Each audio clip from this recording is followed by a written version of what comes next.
The first rays of sunlight filtered through the thin curtains of Eniola's cramped bedroom, barely illuminating the posters of her favorite musicians that plastered the walls. Outside, the city buzzed, its noise creeping into her sanctuary, pulling her closer to reality. The alarm clock's relentless beep shattered the early morning stillness. Its piercing sound filled the room like an unwanted intruder. Eniola groaned, instinctively pulling her worn blanket over her head, trying to block out the world for just a few more precious minutes. In her dreams, she was no longer Eniola the cashier. She was someone else, someone important, standing on a grand stage under blinding lights, her voice soaring, her name on everyone's lips. But the beeping persisted, as did the sound of her grandmother's voice, rising from the kitchen, sharp and insistent. Eniola, Eniola, get up now before I come in there myself. With a resigned sigh, Eniola peeled the blanket from her face. Blinking against the dim light, she glanced at the clock, 7:10 a.m., and cursed under her breath. Another day, another shift at the supermarket. She shut off the alarm, but the ringing remained in her head, the harsh echo of reality chasing away the last remnants of her dream. The scent of her grandmother's spicy cooking wafted through the tiny apartment. But it was no comfort today. Her stomach churned, not from hunger, but from the familiar gnawing feeling of dread that came every morning. The feeling that she was stuck, that her dreams were slipping further from her grasp. Today has to be different, Eniola muttered, dragging herself from bed and standing barefoot on the cold tiled floor. She stretched, trying to shake off the fatigue clinging to her bones. The mirror across the room caught her reflection, and she hesitated, staring at the young woman with dark, determined eyes staring back. She was the same, yet something inside her had shifted, something brewing beneath the surface, like the calm before a storm. From the kitchen came her grandmother's voice again, impatient yet warm. If you're not up and dressed in 5 minutes, no breakfast for you today. Eniola smiled despite herself. Mommy always knew how to light a fire under her. As much as she feared the monotony of the day ahead, Mommy's words were the one constant in her life. But even her grandmother's love couldn't dull the sharp edges of reality forever. Eniola hurried to the bathroom, splashing cold water on her face, trying to wash away the weight of disappointment she woke up with every morning. When she emerged, Mommy was waiting, her hands busy at the stove, her back bent slightly with age, but her spirit as unyielding as ever. "Good morning, my child," Mommy greeted, her voice carrying the warmth of decades of wisdom. "Good morning, Mommy," Eniola replied, kneeling respectfully, though her mind was already racing ahead. She needed to leave soon. She couldn't afford another late mark at work. "Sit and eat. You need strength today. I feel it in my bones." Mommy's eyes gleamed as if she knew something Eniola didn't. Eniola sat reluctantly, shoveling spoonfuls of plantain and beans into her mouth while glancing anxiously at the clock on the wall. 7:35 a.m. "Your grandfather always said you are meant for great things," Mommy continued, her words slow and deliberate. "He saw the spark in you, just like I do. Don't let this world snuff it out." Eniola paused, her fork midway to her mouth. There was something in Mommy's voice today, something different, like she could see something coming, something inevitable.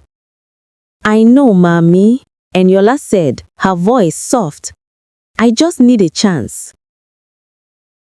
"You get your chance," Mommy replied, her gaze piercing, almost unsettling.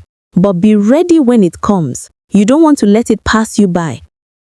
Eniola swallowed hard, her chest tightening. Her grandmother's words clung to her like a warning, a premonition of something she couldn't quite name. She rushed through the rest of breakfast, kissed Mommy on the cheek, and hurried back to her room to finish getting dressed. As she pulled on her worn jeans and her favorite graphic t-shirt, The weight of Mami's words lingered. She stood in front of the mirror, studying herself for a moment longer than usual. Today has to be different, Eniola whispered, but even as the words left her lips, doubts crept in. Outside, the city was alive and unforgiving, its pulse quickening as people rushed to start their day. Eniola waited impatiently for a cab, her thoughts already drifting towards the weekend, towards the open mic night she had heard about. Maybe this time, maybe she'd finally find her way onto that stage.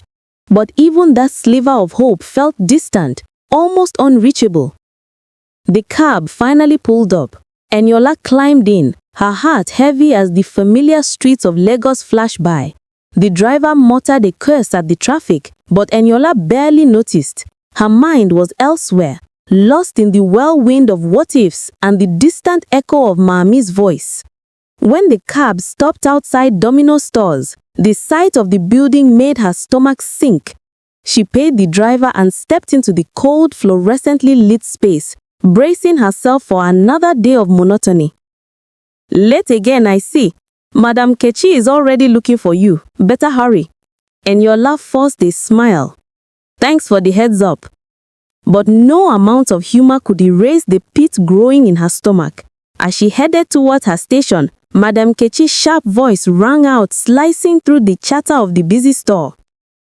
There you are, Eniola. Get to work. You're already behind.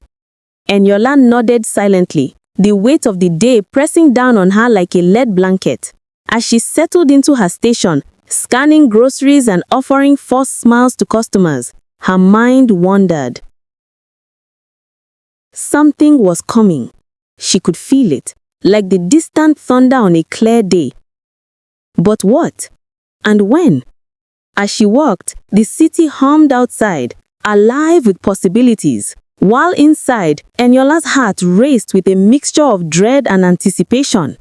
Something was waiting for her just beyond the horizon. Something that could change everything. The day dragged on like molasses, each passing hour a reminder that Eniola's life was slipping away in a blur of mundane transactions and half-hearted smiles. She moved mechanically behind the register, scanning items and offering forced smiles to customers who barely acknowledged her presence. Do you have a membership card? Would you like a receipt? Have a nice day. Each phrase felt like a nail driven deeper into the coffin of her dreams. The buzzing fluorescent lights above seemed to mock her, casting harsh shadows over her hopes, as if daring her to break free from the shackles of her reality. But even as she forced her smile and performed her routine, her mind was far from the supermarket. It was on stage, beneath the blinding light. The crowd roared her name in her imagination, their voices blending into a deafening symphony that sent chills down her spine. She could feel the microphone in her hand, her voice raw and unrestrained, cutting through the air like a blade. But as quickly as the dream surfaced, it dissolved into the monotony of beep, beep, beep of scanned groceries. Then, out of nowhere, the hairs on the back of Eniola's neck stood up. It was as if the air had shifted, like the calm before a storm. She looked up from the register, her heart quickening, eyes darting towards the entrance. A man had just walked in. He was tall with sharp features, his eyes obscured by dark sunglasses despite the dim lighting inside the store. There was something different about him, something unsettling. He moved with a quiet confidence, every step calculated, like a predator stalking through the aisles. She couldn't tear her gaze away as he made his way through the store, seemingly browsing the shelves, but with a strange, almost unnatural calm. He wasn't like the other customers. There was something off about him, something dangerous. She tried to focus on her work, but the feeling of being watched crawled over her skin like an invisible hand. Eniola, you are staring, Simi whispered from her station, giving her a knowing smirk. What's wrong with you? He's just a customer. Eniola shook her head, trying to shake off the eerie feeling. I don't know. There's something about him. Simi chuckled. Girl, maybe you are just imagining things, or maybe he's the distraction you've been waiting for. But Eniola wasn't convinced. Her pulse raced, a growing sense of unease settling in her gut. She tried to busy herself with scanning items, but every now and then she would glance up, and sure enough, the man was still there, moving closer to the registers. Suddenly, he was at her counter, his presence overwhelming. His dark glasses reflected the fluorescent light, hiding his eyes, making it impossible to read his expression. He placed a single item on the counter, a small pack of chewing gum. It was almost laughable, the insignificance of the purchase, but there was nothing insignificant about the way he loomed over her. "Good afternoon," Eniola greeted, her voice shaky as she scanned the gum. He didn't respond, just stood there, watching her through those dark lenses. The silence